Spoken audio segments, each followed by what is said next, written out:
Bohemian Club, as it's known today, was founded in 1873 in San Francisco in Northern California.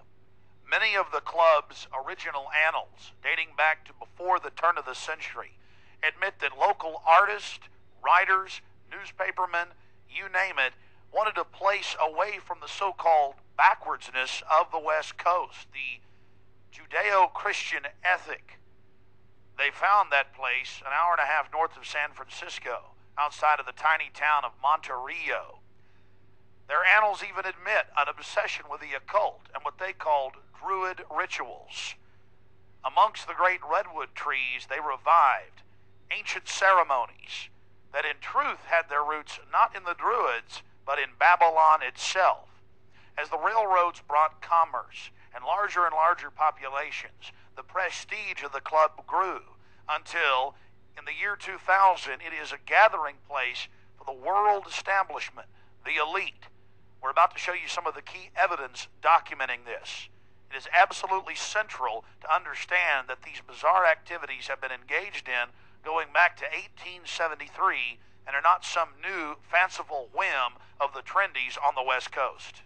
By the turn of the century, there was already a 10 to 15-year waiting list. Presidents from Howard Taft to Herbert Hoover were on the membership roster. Not to mention, later, famous war general Dwight D. Eisenhower, later to become president. The roster of the Bohemian Club reads like a who's who of the elite.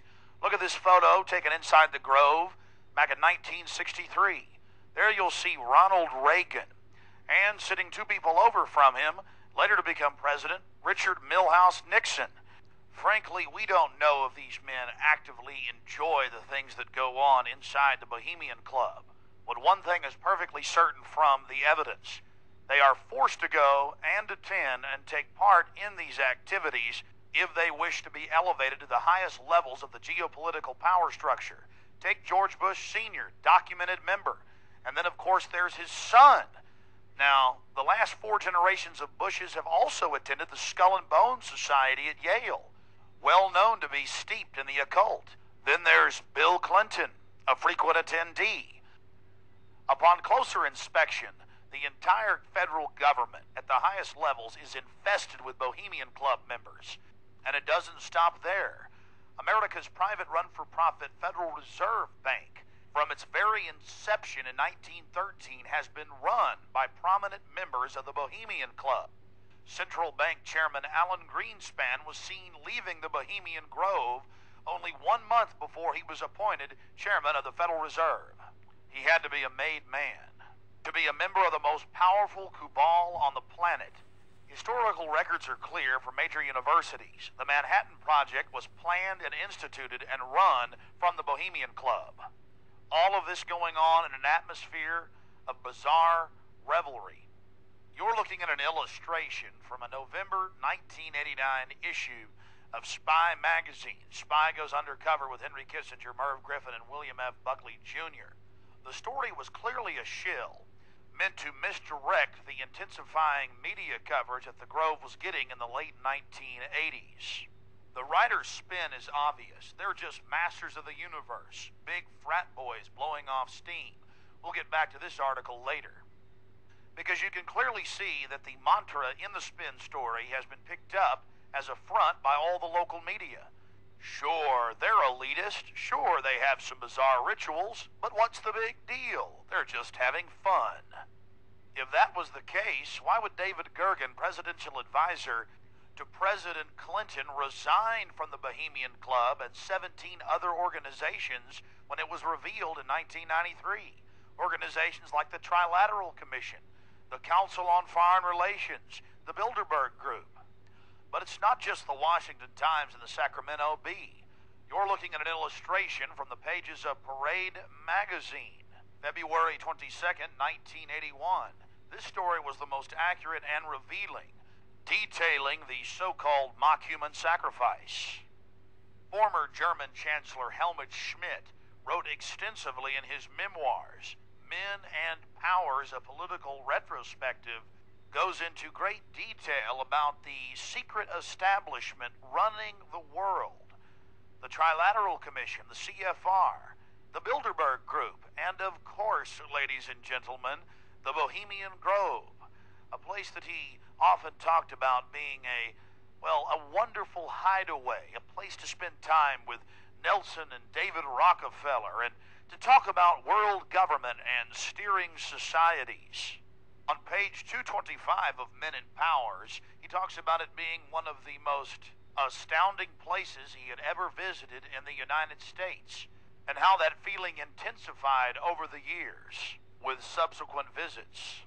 The book goes on for page after page discussing the corporate, private, governmental infrastructure of world government. Going back to the Spy magazine spin piece, they have lots of rosy illustrations of drunken establishment types dancing around having fun with the rituals going on in the background. They even admit that they wear bizarre Ku Klux Klan style robes.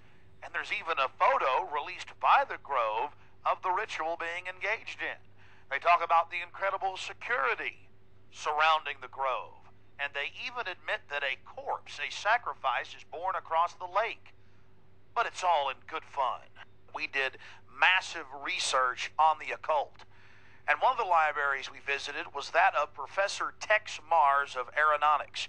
He also has written literally dozens of books on the occult. His library was very revealing about the obsession of elitists throughout history with the occult. Front group after front group to conceal and really subvert. But behind all of these groups, there is a small cadre or elite, a core. And what you have done, I think, with the Bohemian Grove is you have exposed one of the premier organizations of the whole New World Order arrangement, you might say. Of course, we can go back in history, all the way back to ancient Egypt, Babylon, or Greece, Rome. And I think you're going to see sort of the roots of the Bohemian Grove, but particularly in the Illuminati era, originating during the French Revolutionary days. You know, there we had the actual order of the Illuminati, with Adam Weishaupt and all of his evil philosophers, let's just call them, Voltaire and the others. And that has come up all the way to today. Hitler, of course, was a Bohemian. I think it's more Babylon mystery religion. All of the elements are there. Of course, even the owl is a symbol of ancient mystery Babylon. The owl was worshipped by the ancient Egyptians and by the Babylonians. And it's interesting to me that many of the members of the Bohemian Grove have in their homes, as I understand it, small figurines of owls. And I believe they actually worship those owls as a symbol